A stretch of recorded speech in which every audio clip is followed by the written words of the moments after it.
Nicodemus here. On today's episode, I just want to touch on where do I start? I know the book's huge. It's about the size of the Bible. I know there's like 3 different sections. So, fill me in. Yeah, I think a good place to start. Well, first, we've talked about this, and if you asked me this question 15 years ago, it would be a different answer. Because I think it was about 2015. I was on my honeymoon. Right before the honeymoon, my wife, I got the new version. I think I was on a list for it when the Circle of Atonement. You could get like new copies of the Circle of Atonement version of the course, and there's a few different versions of them. So there's a Foundation for Inner Peace version of the Circle of Atonement. I actually suggest people get both. You could get the app for the Circle of Atonement online. The reason the Circle of Atonement is because it has these cameos in the back that we talked about, which are like stories around Helen and how some of the distinctions came about. And it also has probably almost over 3,000 words on sex that got left out. The story isn't as important in how that came about, but it was Helen's original notes that the Circle of Atonement ended up going to the Supreme Court and getting rights to, which I'm glad that they did, because it brought a depth for me to the course that with the Foundation for Inner Peace, we didn't really have. The Circle of Atonement, the first 6 chapters are a little bit, it has some additions, very similar, but with some additional stuff. Everything else after that's the same. So what I'm going to tell you now can apply to both of them, but I would get both versions of the course. So the course is 3 books in one. It's a text, a workbook for students, and a manual for teachers. And then there's supplements, which I also highly recommend as well. So if you get the Foundation for Inner Peace, the supplements Helen scribed 2 years after she finished the course. It has the section on psychotherapy and the Song of Prayer.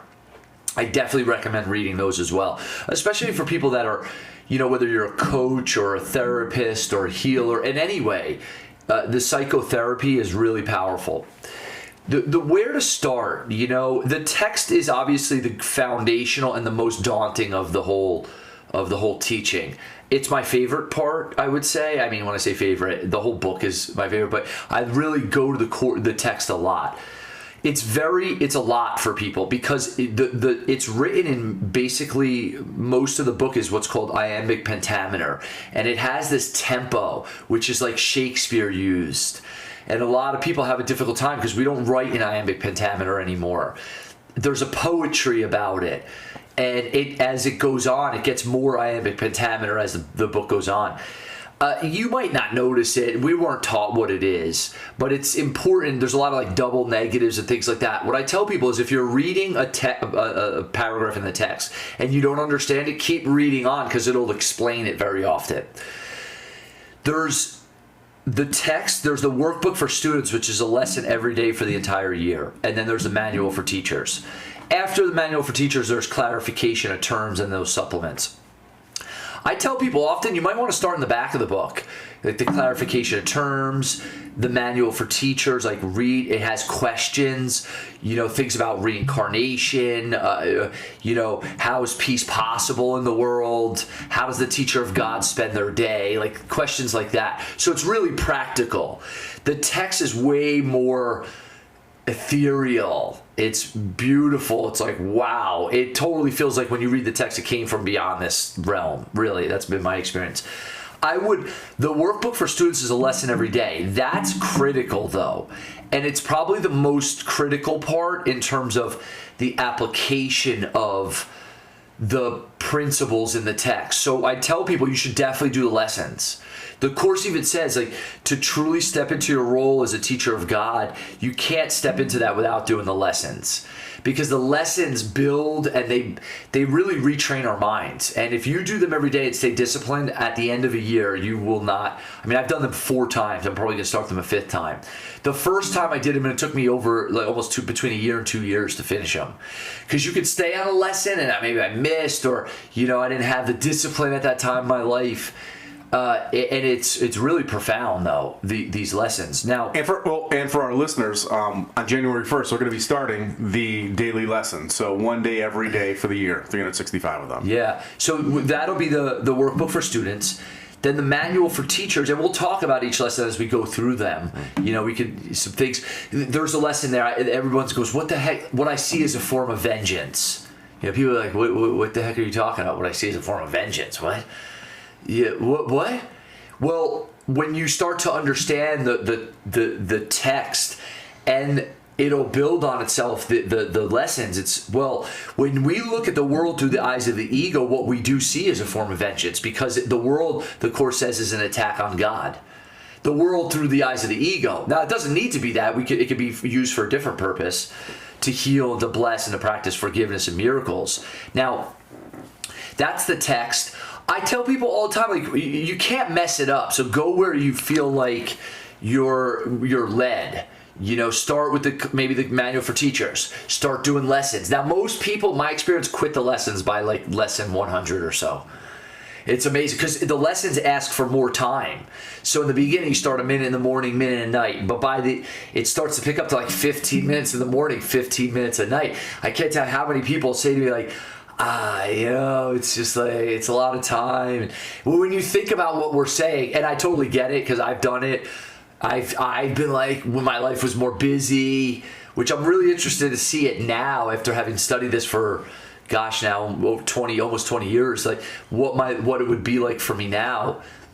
But the thing about it is, if you ask yourself, like, you have time, how much time you spend on social media a day? It's like, you have time for social media, looking at videos and images of people you don't even know, right? That just put on their like fake or a smiley face, like their mask to the world. I almost everyone I know spends probably more than 30 minutes a day. Like, if you think about it, you're like, I can spend 30 minutes a day on just useless, most of the information, like a lot I don't need. And yet 15 minutes, like closing my eyes and connecting to God, to the Holy Spirit, is hard. Like, think about that, right? Which he also says in the Course, like, an undisciplined mind can accomplish nothing. So the Course is all about retraining our minds.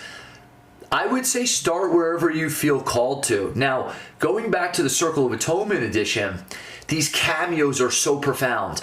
The notes on sex are very profound, and I'll just share my own personal experience. When I came about them, I found the Your text, which stands for the original text. That was before they even got Helen's notes. They got the notes. The Your text like leaked out, so I was able to read it probably over a decade ago, maybe 2012ish. And I tell you, the stuff on sex was challenging at first. Like, it was a lot of stuff that Helen was really challenged. Like, should that be in? Because she had her own stuff around sex. So what the Circle of Atonement was like, well, why can't we decide for ourselves? And I'm really glad, again, that they did that. So I would highly suggest getting the Circle of Atonement version, also reading the cameos, because what I tell people in my class is that if Course in Miracles, it's the book itself is the movie, it's like the cameos are the TV show. Because you can put yourself in Helen's shoes. I mean, Helen was an angry New Yorker, militant atheist. So just imagine, she scribed this book, and you could tell like she struggled with the material. She was resistant probably most of the time scribing it. When she would go to read it to Bill Thetford, her partner, like, who was the head of the department at Columbia, she would tremble reading it. He'd have to be like, it's okay. Like, she was like, what the heck is this stuff? So you just think about that, like an angry, militant, atheist New Yorker Freudian psychologist. You almost couldn't pick a better scribe, really. So why I think these cameos are so profound, because it's about her personal life. It's some of the communications she had with Jesus about her personal life. That's why it's so powerful, is because we could all relate to it. It's not just like I think a lot of people read like, man, she must have just been like levitating at Columbia, and it was anything but that. She was miserable, angry, like she had people. Probably super Christian, right? Like, you'd expect her to, but she's not. Expect her to, not at all, right? Yeah. Like, fascinated with Christianity when she was a kid, and like God, but just then the heck with it. People barging into her room, her office, interns, like it was anything but peaceful. And I think for us, it makes it a lot more palpable and relatable because our lives, and look at the world we're living in. And I would leave people with this thought, is that there's no more important time. I think the Course is more relevant now than it's ever been, not just for our own individual lives, but for what's happening on the planet.